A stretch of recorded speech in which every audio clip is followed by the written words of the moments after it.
What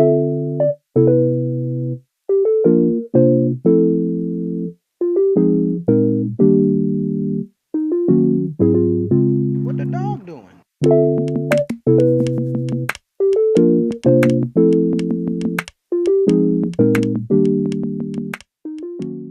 Бірінші дифтонг бұл бізде А мен И әрпінің қосындысы.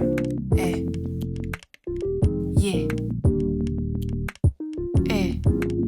О мен И әрпінің қосындысы. Йо мен И әрпінің қосындысы. О және А әрпінің қосындысы.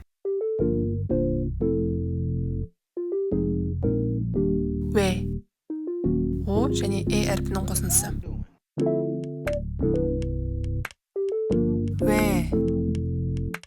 О және И әрпінің қосындысы.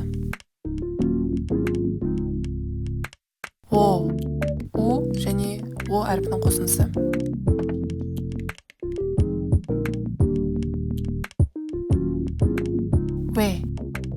У және әрпінің қосындысы.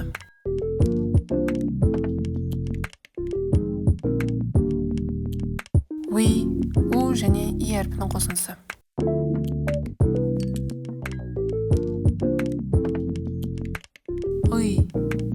Және И әрпінің қосындысы. Дұрыстап түсіну үшін әр дифтонгқа бір мысал келтірейік. Ыйса дәрігер, ыйса. Алмұрт, егі. Сөйлесу, әңгімелесу. Семо, үшбұрыш, семо. Дегенді білдіреді. Сагуа, алма, сагуа. 돼지,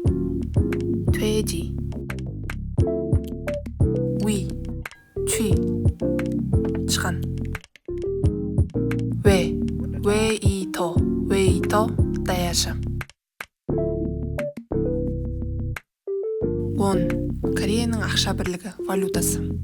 Won. 죄송합니다. кешіріңіз, 죄송합니다. Бұл дифтонгтарды жаттау оңай болады деп ойлаймын сіздерге. Өйткені сіздер алдыңғы видеодан уже білесіздер, мынау қандай әріптер бар екен, ішінде 4-5-еуін уже точно танисыз. Соларды тек бірге қосасыз. Басында түсіндіргендей, 2 оңай дауысыны қосып дифтонг шығарады. Бұл дифтонгтарды тезірек жаттап алу үшін және өзара айыру үшін осы дифтонгтармен құралған сөздерді көбірек айту, көбірек есту керек болады.